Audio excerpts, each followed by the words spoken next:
ہاں جی، السلام علیکم۔ یہ میری آپ سے 34 ملاقات ہے،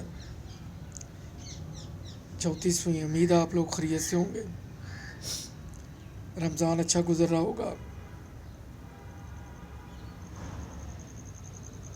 اپنا خیال رکھیے گا، کورونا کی وبا میں بچوں کا، بوڑھوں کا خاص طور پہ خیال رکھیں۔ اللہ تعالیٰ آپ کو اپنی حفظ و امان میں رکھے۔ اب ذرا تھوڑا اپنے کھیلوں کی طرف چلے جائیں۔ جب چھوٹے ہوتے تھے تو کانچ کی گولیاں کھیلتے تھے، اخروٹ بھی کھیلتے تھے، پھر سگریٹ کی خالی ڈبیاں وہ اکٹھی کرتے تھے۔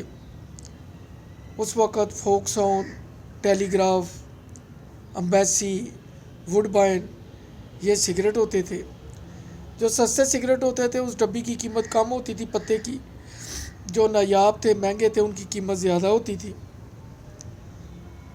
اور وہ ایک دائرہ سا بنا کے اس میں رکھ کے دونوں پارٹنر آدھے آدھے ڈالتے تھے، پھر ایک پتھر لے کے یا ٹوٹے برتن کی کو پھانک لے کے وہ مارتے تھے، تو جو پتہ دائرے سے نکل جاتا تھا وہ اپنا ہوتا تھا، اگر دائرے کی لائن پہ آ گیا تو جرمانہ ہو گیا،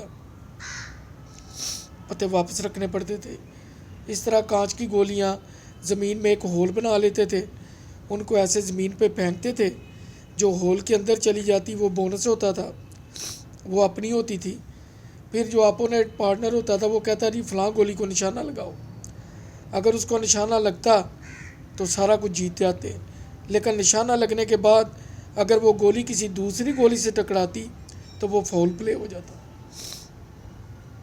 خیر، اس کے بعد لکڑ کی گیٹیاں، اسے گیٹیاں کہتے تھے، لکڑ کے پیس وہ ایک لائن سی درمیان میں بنا کے لکڑی کو پھینکتے تھے، پھر دوسری لکڑی کے ساتھ اس کو ٹھوکر لگا کے اس جو لائن ہے اس سے کراس کروانا ہوتا تھا۔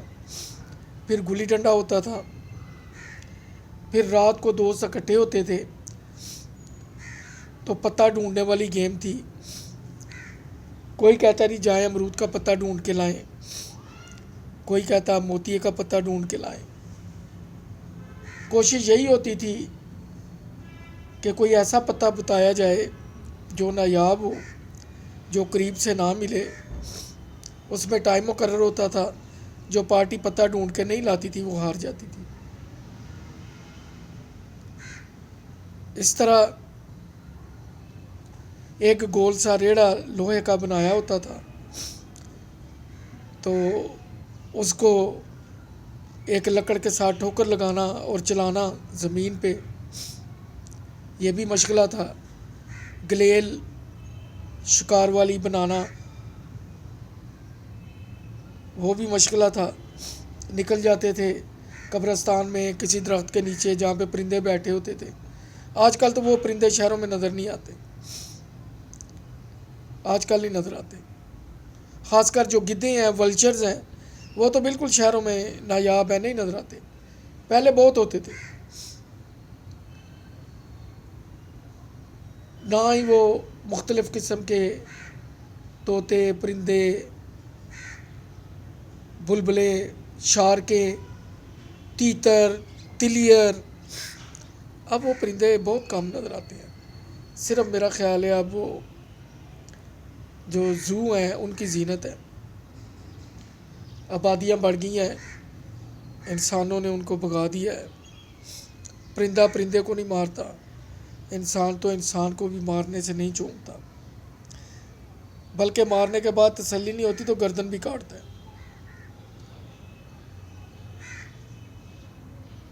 کھیلوں میں بیڈمنٹن بہت کھیلی، صبح اٹھتے تھے، فجر کی نماز پڑھی، بیڈمنٹن کھیلی دوستوں کے ساتھ، گھر آئے، شاور لیا، پھر یا کالج جب پڑھتے تھے کالج جاتے تھے، یا جب ڈسٹرکٹ کورٹس میں تھے تو کچہری جاب پہ جاتے تھے، فریش ہوتے تھے، واپسی پہ آ کے گھر میں ایک یا دو بھینس ہوتی تھی، ان کی دیکھ بھال، ان کا چارہ لانا، کھیت سے کاٹنا، پھر ٹوکے پہ لے کے جانا،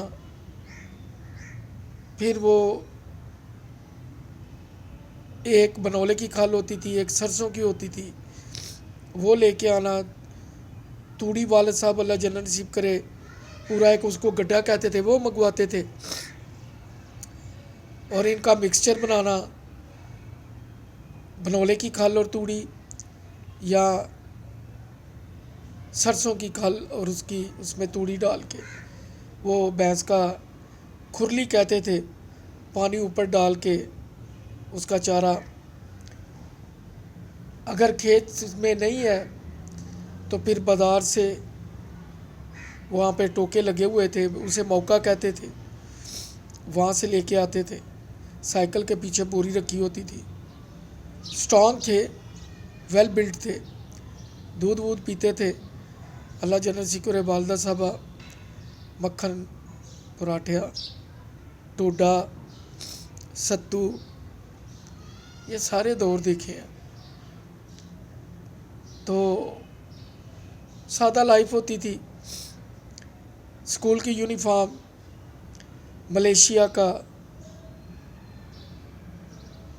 پاجامہ کہہ لیں، شلوار کہہ لیں اور کرتا کہہ لیں، پاؤں میں چپل ہوتی تھی، پیدل جانا ہوتا تھا، ہاتھ میں تختی ہوتی تھی، کندھے پہ بستہ ہوتا تھا، بستے میں لیک کرتی ہوئی کالی سیاہی کی دعات ہوتی تھی، اور کبھی بستہ گندا ہوتا تھا اور کبھی کپڑے گندے ہوتے تھے۔ والدہ صاحبہ یاد ہے اللہ جنت نصیب کرے، گاچی کہتے تھے اسے، گاچنی، تختی کو دھو کے وہ لگاتے تھے، پھر اسے سکھاتے تھے، اور اس کے اوپر والدہ صاحبہ یہ جو سیل ہے، بیٹری سیل، اس کے اندر سکہ ہوتا ہے، اس سکے سے لکھ کے دیتی تھی، ہم اس کے اوپر قلم، یہ جو بیمبوز ہے، بانس کی قلم، وہ ہوتی تھی لکڑی نہیں، بانس کی، اس کو اس طرح سے گھڑا ہوتا تھا، آگے سے اس کی نوک بنائی ہوتی تھی، پن بنائی ہوتی تھی، تو اس سے تختی پہ لکھا کرتے تھے، اس سے ہینڈ رائٹنگ بڑی زبردست ہوتی تھی، والدہ صاحبہ لکھ دیتی تھی، ہم اس کے اوپر لکھتے تھے۔ انگریزی 6ٹھی کلاس سے شروع ہوتی تھی، 5ویں تک کوئی انگلش نہیں تھی، پھر ایک سلیٹ ہوتی تھی اور ایک سلیٹی ہوتی تھی، سلیٹ پہ جتنی بار مرضی سلیٹی سے لکھو اور مٹا لو، سوال بھی اسی پہ حل کرتے تھے، املا بھی ٹیچر اسی پہ لکھاتے تھے، اور وہ طالب علمی کے زمانے میں ہمارے ساتھی تھی اور ٹاٹ پہ بیٹھتے تھے، کرسیاں کلاسوں میں نہیں ہوتی تھی، ٹاٹ والا اسکول بھی بڑا نایاب ہوتا تھا، وگرنہ تو طالب علم زمین پہ ہی بیٹھتے تھے، جب رزلٹ نکلنا ہوتا تھا تو ٹیچر ایک گتے کے گول سے گتا کاٹ کے اوپر پی لکھتا تھا، تو جب رزلٹ نکلتا تھا تو وہ ہمیں وہ پی والا گتا تھما دیتا تھا۔ اللہ تعالیٰ سب اساتذہ کی مغفرت کرے، یہ بڑے قیمتی ہیں، قابل احترام ہیں، جس کو انہوں نے کہا کہ تم نے نہیں پڑھنا، وہ واقعی نہیں پڑھا، اس کی آنکھ میں وہ جوری والی آنکھ تھی استادوں کی، جس کے متعلق بھی انہوں نے کہا کہ اس نے نہیں پڑھنا، وہ واقعی نہیں پڑھا۔ تو اس وقت ہم گھر سے 4-5 روپے لے کے جاتے تھے، ٹیچر کو دیتے تھے، ٹیچر بھی خوش ہوتا تھا، اور یقین جانے جب پاس آتے تھے تو پاس ہو کے آتے تھے تو ایسے ہوتا تھا ہم فضا میں اڑ رہے ہیں۔ شہنشاہ زمانہ تھا، فکر نہیں تھا، فکر ہوتا بھی کیوں، بچپن فکروں سے آزاد ہوتا ہے۔ خیر، 6ٹھی کلاس میں انگلش شروع ہوئی جو 10ویں تک تھی، مجھے 71 کا وہ دور بھی یاد ہے جب وار ہوئی تھی، میں نے سول ڈیفنس کی تنظیم جوائن کی تھی، اور اس میں بطور رضاکار تھا، میرے پاس آج بھی اس کی تصویر وردی میں موجود ہے۔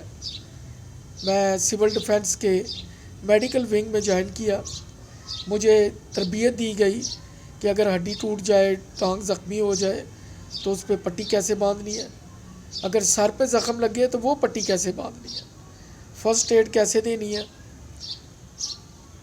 یہ اس وقت کی چیزیں تھیں، لیکن یقین جانیے کہ یہ آگے چل کے میرے بہت کام آئی۔ میں لائف میں 2 دفعہ موت سے لڑا ہوں، آگے چل کے قسطوں میں بات ہوگی۔ بالکل بالکل میں موت کے منہ سے واپس آیا ہوں۔ اب کہہ سکتا ہوں کہ یہ میں ایک جنم والدہ نے دیا، 2 جنم ویسے ملے، اور تیسرا میں اب زندگی جی رہا ہوں۔ تو لائف میں کوئی بھی آپ کام کرتے ہیں وہ آگے چل کے آپ کے کام آتا ہے۔ آپ محنت کرتے ہیں، آپ اس کو پھل ملتا ہے، یہ میرا ایمان ہے۔ کبھی محنت رائیگاں نہیں جاتی۔ جو بڑوں کا ادب کرتا ہے، اساتذہ کا ادب کرتا ہے، اسے سب کچھ ملتا ہے۔ جو جس چیز کے پیچھے بھاگتا ہے وہ اس سے تیز آگے بھاگتی ہے۔ جو صبر کرتا ہے اسے اللہ تعالیٰ سب کچھ دیتا ہے، کیونکہ کیڑے کو پتھر میں رزق بھی وہی دیتا ہے۔ تو انسان تو اشرف المخلوقات ہے۔ وہ پرندہ کو سوتے وقت ٹہنی سے گرنے نہیں دیتا۔ بڑی مزے کی بات میں بتاتا ہوں کہ میری اسٹور کے سامنے ایک درخت ہے، وہاں پہ چڑیاں سردیوں میں آ کے بیٹھتی تھی۔ گرمیوں میں رات کو ٹہنی پہ بیٹھنے کا انداز اور ہوتا تھا، ان کی چونچ باہر ہوتی تھی۔ میں نے بڑا مطالعہ کیا کہ جب وہ سردیاں میں ہوتی تھی تو چونچ انہوں نے گردن گھما کے پر کے نیچے دی ہوتی تھی۔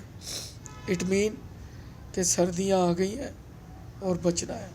اللہ تعالیٰ نے انسان کو تو اشرف المخلوقات بنایا ہے، لیکن پرندوں کو بھی جینے کا ڈھنگ سکھایا ہے، انڈوں کی حفاظت سکھائی ہے، اپنے بچوں سے محبت سکھائی ہے۔ ذرا مرغی کے چودے کو چھیڑ کے دیکھیں، پھر پتہ چلے گا۔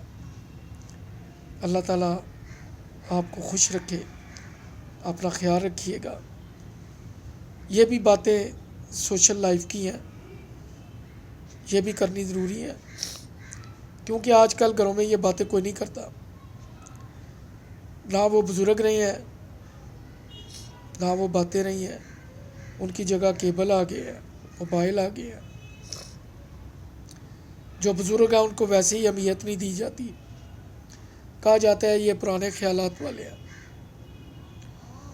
بس صبح آٹا گوندنے کا رواج گھروں سے ختم ہو گیا ہے۔ وہ مائیں اللہ جنت نصیب کرے قبرستان چلی گئی، جو چکیوں پہ آٹا پیستی تھی، صبح آٹا گوندتی تھی، صبح تلاوت کرتی تھی، نماز پڑھتی تھی، بچوں کو کنگھی کرتی تھی، سرما آنکھوں میں ڈالتی تھی، سر پہ تیل لگاتی تھی۔ یہ میں نے اپنی اللہ جنت نصیب کرے والدہ مرحومہ کو کرتے دیکھا ہے، اور خود اپنے پہ ہوتے دیکھا ہے۔ آج کل یہ چیزیں افسانہ ہیں۔ اللہ تعالیٰ ہمیں اس ترقی کے نام پہ جو کچھ بھی ہو رہا ہے اس سے محفوظ رکھے۔ ہم بچوں کی تعلیم پہ ہزاروں خرچتے ہیں، لیکن جو تربیت مفت میں ہونی ہے وہ نہیں ہو رہی۔ آج بھی بچے گھروں میں پیدا ہو رہے ہیں، اقبال کو وہ ماں نہیں مل رہی، اور طالب علم کو وہ مولوی امیر صاحب نہیں مل رہا۔ کاش دوبارہ وہ دور آئے، نہ جانے کتنے اقبال پیدا ہو جائیں، نہ جانے کتنے قائد اعظم پیدا ہو جائیں۔ اپنا خیال رکھیے گا۔ اللہ حافظ، اللہ حافظ۔